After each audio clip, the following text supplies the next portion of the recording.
Madhavam Kunja Vihari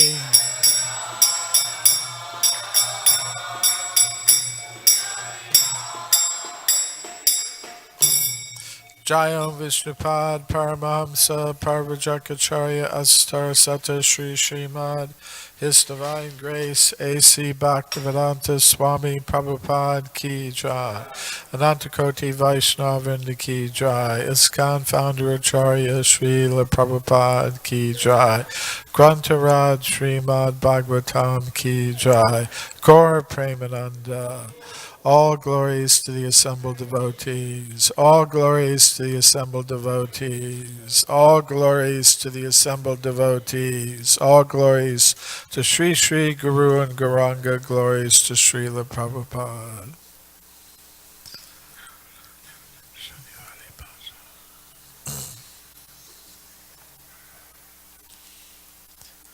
Om Namo Bhagavate Vasudevaya.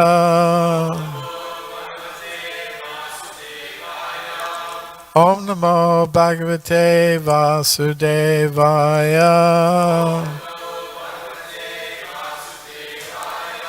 Om Namo Bhagavate Vasudevaya.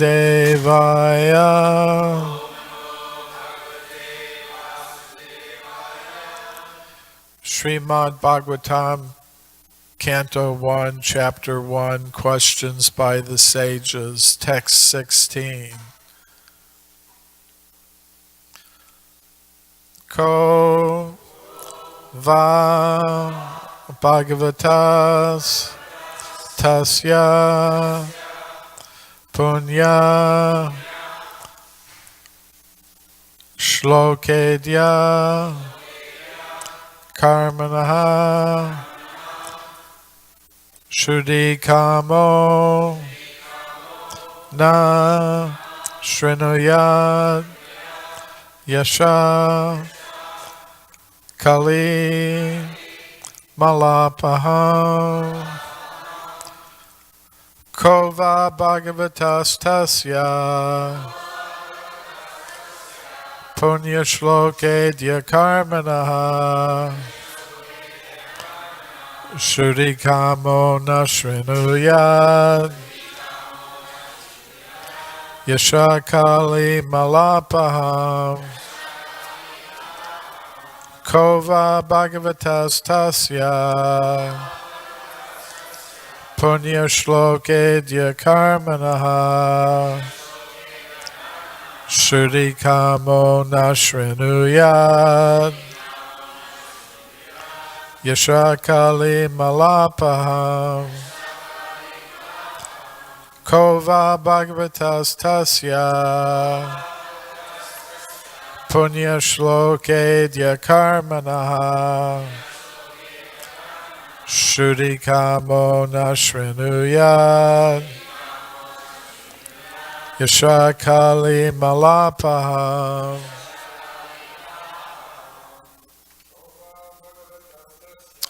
Kova Bhagavatas Tasya Punya Shloke Dyakarmanaha Shudikamo Nashrinuyad Shakali Malapaham Bhagavatas Tasya Punya Shloke Dyakarmanaha Shudikamo Nashrinuyad Kali Malapaham Bhagavatas Tasya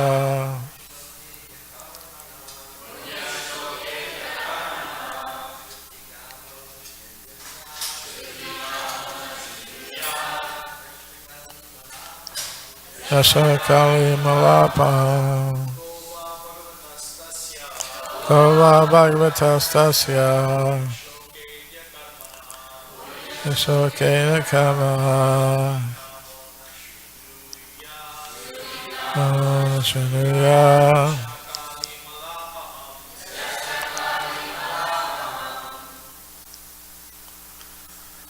Vaishnavis, Kova Bhagavatastasya Kunya Shloke Dyakarmana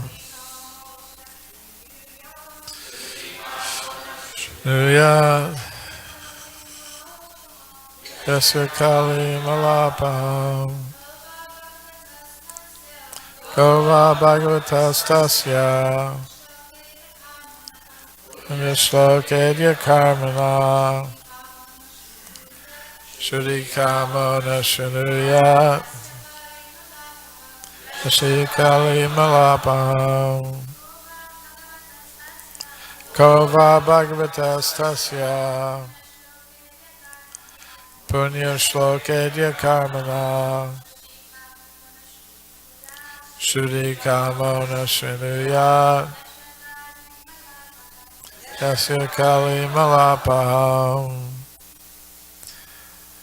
Kaha Who Va Rather Bhagavataha of the Lord Tasya His Punya Virtuous Shloka Idya Worshipable by prayers Karmanaha Deeds Shudhikamaha desiring deliverance from all sins.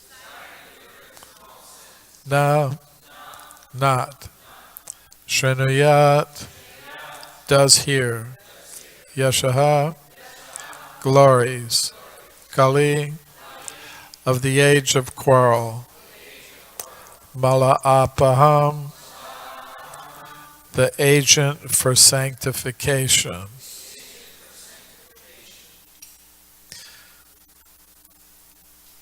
Translation and purport by His Divine Grace A.C. Bhaktivedanta Swami Prabhupada. Translation. Who is there desiring deliverance from the vices of the age of quarrel, who is not willing to hear the virtuous glories of the Lord? Purport.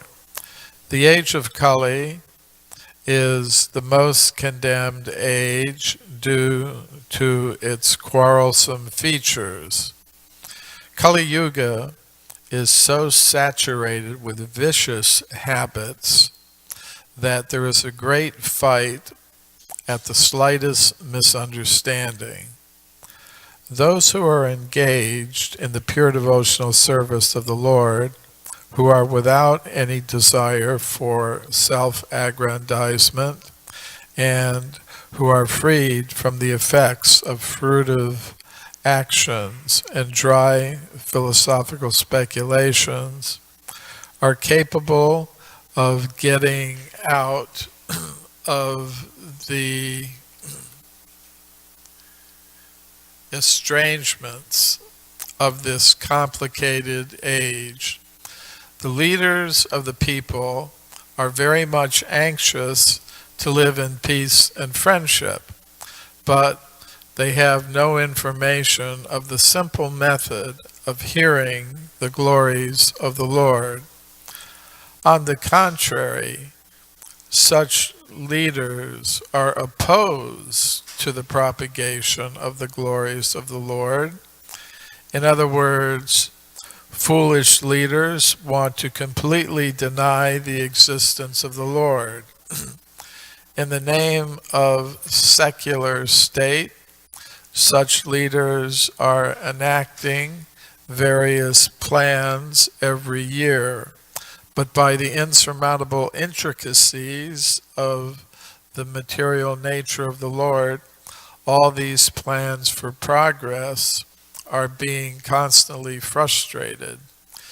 They have no eyes to see that their attempts at peace and friendship are failing. But here is the hint to get over the hurdle. If we want actual peace, we must open the road to understanding of the Supreme Lord Krishna and glorify him for his virtuous activities as they are depicted in the pages of Srimad Bhagavatam. Om Jnana Timirandasya Gyananjana Shalakaya Chakshurun Militam Yena Tasmai Shri Gurave Namaha. Shri Krishna Chaitanya Prabhu Nityananda Shri Advaita Gadadhar Shri Vasadi Gaur Bhaktavinda. Hare Krishna Krishna Krishna Hare Hare, Hare Rama Rama Rama Hare Hare. So the verse again, who is there desiring deliverance from the vices of the age of quarrel, who is not willing to hear the virtuous glories of the Lord? And in the purport, Srila Prabhupada is emphasizing the question of peace. He's pointing out people, including politicians, are talking so much about peace, but they don't know the actual peace formula.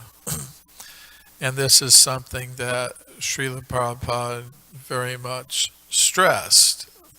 The actual peace formula, which is given in text 529 of the Bhagavad Gita. Bhoktaram yagya tapasam sarvaloka maheshwaram suhridam sarvabhutanam yajketva shantim richchati. So shantim means peace. People want peace, shantim. And to richchati means to attain. So although they're talking about peace, they're desiring peace, they're never actually reaching peace or attaining it. And Srila Prabhupada said many times, if people actually want peace individually and collectively, then they have to understand the three things mentioned in that peace formula verse of the Bhagavad Gita. First of all, Bhoktaram Yagya Tapasam. Krishna is the enjoyer, the ultimate enjoyer of all sacrifice and austerity. We see that people are performing so many sacrifices. They're sacrificing their time, they're sacrificing their energy, they're sacrificing their money for different purposes. Basically, different selfish purposes, because they're thinking that they are the enjoyers. Janasya mohoyam aham mameti. Under illusion, the conditioned soul thinks, I am the proprietor, I am the enjoyer. So each one is thinking in that way. So naturally, there's no peace. Everybody is trying to satisfy themselves in competition with each other. Of course,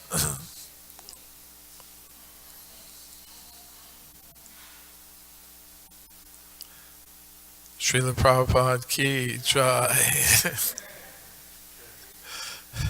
I'd rather listen to him than me. But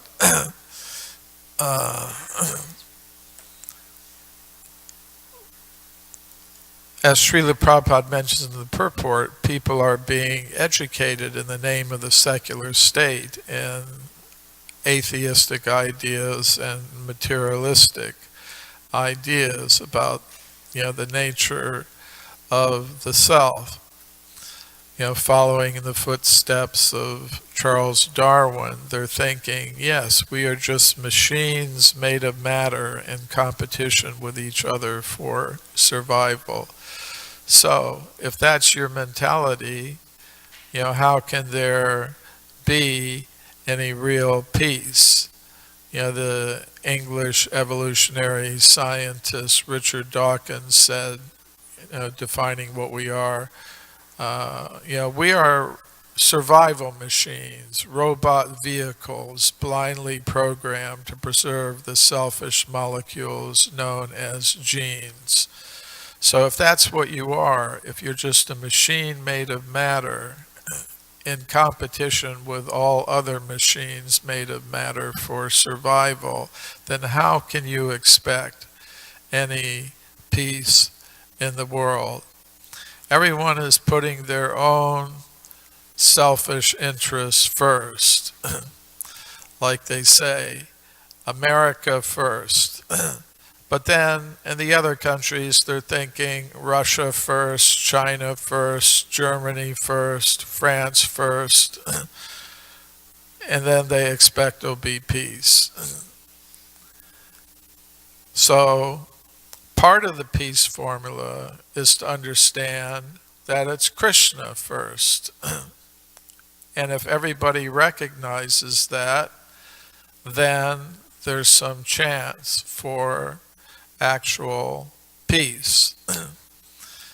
Many times Srila Prabhupada gave the example, if you have a pond of water and you throw a stone in the pond in one place and a stone in the pond in the other place, the ripples will intersect with each other.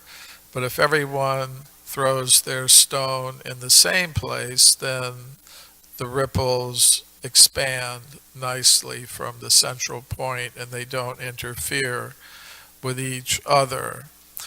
Or there are so many other examples Srila Prabhupada would give. But the main point is that if people understand Bhoktaram Yajna Tapasam, that the person for whom we should be dedicating all our sacrifice and all our austerities in order to achieve some goal, that person is Krishna, and we're all related to that supreme personality of Godhead. Aham bija pradapitaha, Krishna says, I am the seed-giving father of all living entities. So that's part of the peace formula. Bhoktaram Yajna Tapasam. Then the second part is Sarvaloka Maheshwaram. Well, we should understand that we're not living in an accidental universe that just happened by some chance, by some big bang, and it's just there for us to exploit however we want. That's not the actual fact. Ishyavasyamidam sarvam. This whole universe, the whole creation, not just this universe, but all the universes, because according to the Vedic cosmology, there are many of them, they're all the property of the Supreme Personality of Godhead. Ishivasyamidam sarvam yat kincha jagatam jagat tena tyaktena bunjita magrida kasyasvidanam. So it's all Krishna's property, and you're entitled to your share, your legitimate share, but not at the expense of others. Krishna is providing for everyone, giving them their proper share, and if everybody sticks to their proper share as allotted to them by the Supreme Personality of Godhead, who's the proprietor of everything, then there can be some actual peace. But not if people are fighting with each other, trying to accumulate more than their fair share. Then there's no peace. Srila Prabhupada would sometimes quote Gandhi. there's enough in this world for everyone's need, but not enough for everyone's greed. So if people are under the influence of kama, krodha, matsarya, mada, and so on, lust, anger, and greed, then, and they're not respecting the fact that Krishna is the proprietor of everything, then of course there's going to be conflict among individuals, conflict among classes, conflict among nations, conflict even among religions. So that is the second part of the peace formula, Sarvaloka Maheshwaram. And then Suhridam Sarvabhutanam. Krishna is the ultimate friend of everyone, the dearest and closest friend. So we should all try to make friends with Krishna. We want some nice friend. Everybody wants a nice friend. They're thinking, oh, if I could be friends with the president of the company, or I could be friends with this very wealthy person, or if I could be friends with this very influential person, then so many benefits would flow in my way. But Krishna, Ishvara Parama Krishna, there are so many Ishvaras or controllers in the world, but among them, Krishna is the supreme controller, Ishvara Parama Krishna. So, everybody's looking for their friend and ally, and they choose different friends, and they separate into different parties, and some are choosing this politician for their friend, and they think they're going to get some benefit from it. And then somebody else is choosing some other politician for their friend. And then the groups fight with each other. Or nations, they're the same way. But if we understand that our real friend is Krishna, and everyone recognized that, and everyone tried to make friends with Krishna, then there would be actual peace. So this is the actual peace formula. Bhoktaram Yagyatapasam Sarvaloka Maheshwaram Suradam Sarvabhutanam Yajgetva Shantim Richtati. Someone who knows that will attain actual peace. And Srila Prabhupada wanted this message spread in the beginning days of the Hare Krishna movement of the International Society for Krishna Consciousness in New York City, when Srila Prabhupada was setting up his first center at 26 2nd Avenue. It was a time when there was a lot of war in the world. There was the war in Vietnam, and there were peace marches, and people were crying out for peace. So the devotees published a pamphlet, Peace Formula, an essay, Srila Prabhupada made about this peace formula of the Bhagavad Gita. So there was one man, a Mr. Bogart, who was an employee of the United Nations. Srila Prabhupada had somehow or other met him, and they had become friendly, and he was helping out Srila Prabhupada, incorporating the society and being an advisor and things like that. So he contacted Srila Prabhupada, and he said there's going to be a big peace vigil at the United Nations headquarters in New York City, and we'd like you and your followers to come. So Srila Prabhupada got the devotees together. It was 6:30 in the morning, I mean, normally they'd be having their class and artik and chanting at that time, but he said, no, we're going to the United Nations. So the devotees were very excited about it. And, they got on public transportation and went to the UN headquarters, and Srila Prabhupada went with a few devotees in a taxi. And so they all arrived early in the morning at the peace vigil at the United Nations, and they had brought musical instruments. They had some kartals, they had a tambourine. They didn't have mridungas at that time, but they had a bongo drum that Srila Prabhupada would play in the park, Tompkins Square Park, when he would go out for kirtan. So they brought that too. So they all sat down and they started chanting. Hare Krishna, Krishna Krishna, Hare Hare, Hare Rama, Rama Rama, Hare Hare. But the organizer said, no, this is a silent vigil. So Srila Prabhupada just said, okay, just chant japa.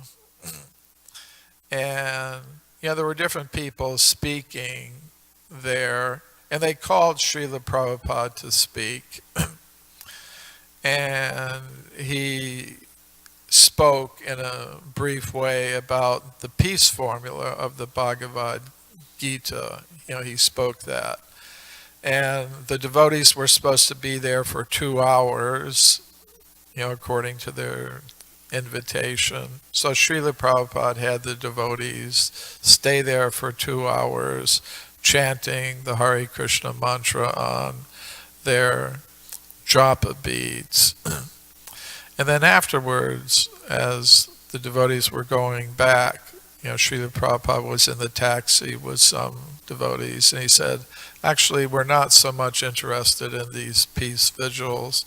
We're just interested that people chant the Hare Krishna mantra. And if they do that, then automatically they'll become peaceful and they won't have to make some artificial attempt to become peaceful. So, he said like that. But the devotees kept printing this brochure, the peace formula, and they would distribute it at peace rallies. In 1968 or 69, John Lennon and Yoko Ono were in Montreal, and they were doing these peace demonstrations. They would sit in their hotel room in their bed and talk about peace and saying, all we are saying is give peace a chance. So the devotees in Montreal went to their hotel room with mridungas and kartals, and they were there, chanting Hare Krishna, and they liked it. Of course, John wasn't always the best friend of the Hare Krishna movement, but at times, he had Srila Prabhupada stay in his house and had the devotees chanting Hare Krishna at their hotel room in Montreal when they were doing that. There's an article in an old Back to Godhead magazine about that. But but for there to be real peace, there has to be a change of consciousness. And Srila Prabhupada many times gave the example, you take 15 or 20 dogs, put them in a room, throw in some food, and see what happens. Is there going to be peace? No. because their mentality is a doggish mentality. So he said, the same thing with people, because they have the wrong mentality, there can never be peace among them, no matter how they try. So the real thing is to change their consciousness. The consciousness has to be purified. And that is the purpose of the Sankirtan movement. What did Lord Chaitanya say? Cheto Darpana Marjanam. The purpose of the Sankirtan movement is to cleanse the consciousness of the living entities. And what is the proper consciousness of the living entity? Is it, I'm a machine made of matter in competition with each other, with all others for survival? Or is it Jivara Swarupahoy Krishnara Nityadas? The constitutional position of all living entities is that they are eternal servants of Krishna. I'm a being of pure consciousness, you're a being of pure consciousness. We're all related in terms of our being an emanation of the supreme conscious being, Krishna. If we understand that, there can be actual peace. So that is the peace formula, and it's being, here the sages in the Naimisharanya forest, they're realizing that if people want peace in the age of Kali, the way to get it is by the glorification of the name, fame, and pastimes of the Supreme Personality of Godhead. And this is virtuous in itself. These glories themselves are virtuous. And there's another verse in the Srimad Bhagavatam that says more or less the same thing. Shrinvatam Swa Kata Krishna Punya Shravana Kirtana. These glories of the Lord are punya, the same word is used, virtuous. And if one becomes attracted to hearing and chanting the names and pastimes of the Supreme Personality of Godhead, then Hridayantashtrohya Bhadrani Vidunoti Suhrit Satam. The Lord within the heart will gradually purify the heart. And if everybody does that, there can be peace, even in the age of Kali. So I'll stop there. Rabindranath Prabhu.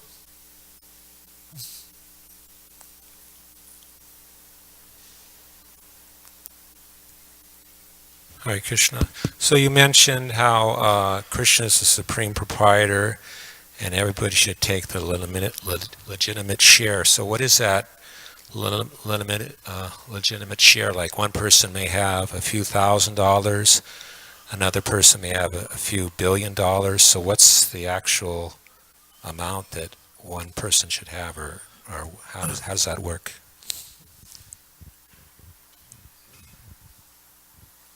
Tesham nityabhayuktanam yogachemam vahamyaham.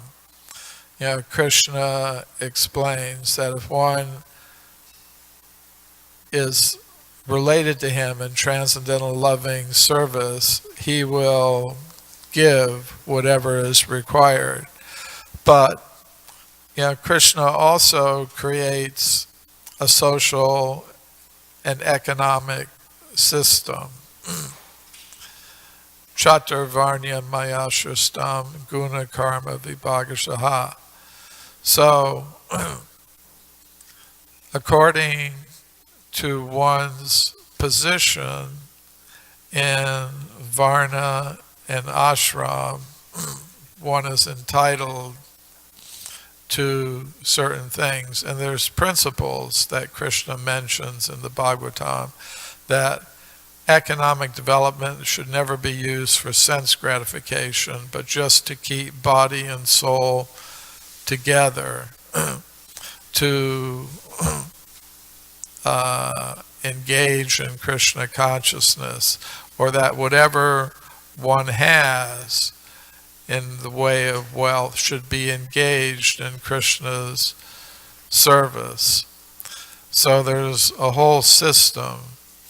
The brahmanas, they should live on charity, and whatever they get, they should use in Krishna's service. They shouldn't hoard wealth.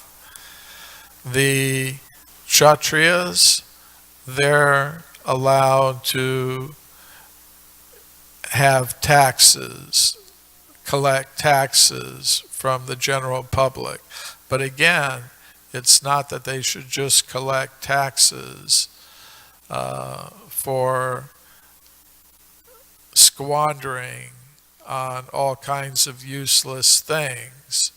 They should be using that tax money to benefit the public. And they can maintain themselves in a standard that's proper for a Kshatriya in order to inspire people's respect and honor. But they have to be actually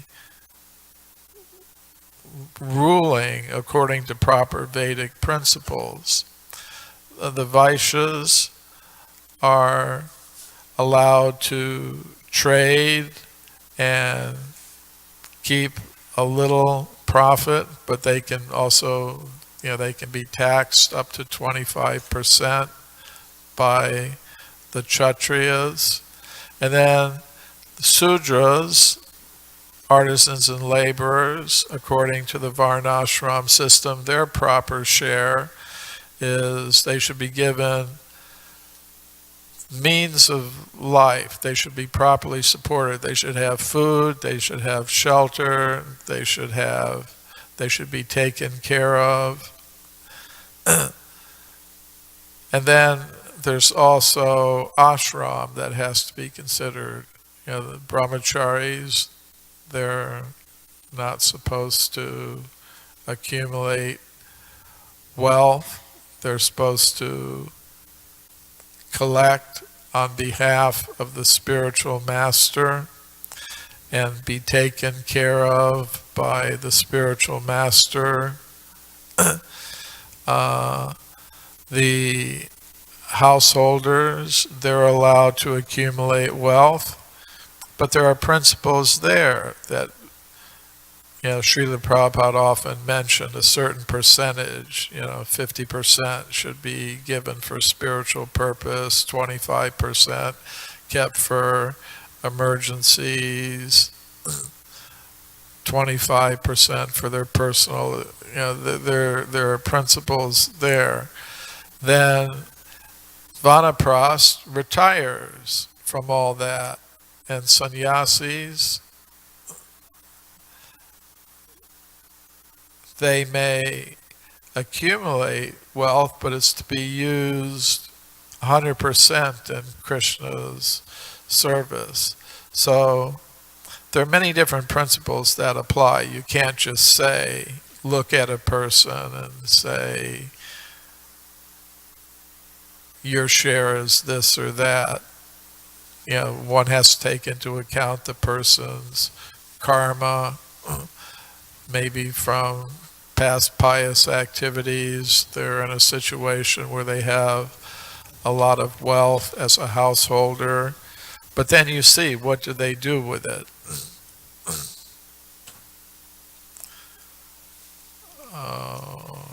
Okay. Just briefly. Okay. It's 15 after. Srila Prabhupada ki jai. Krishna.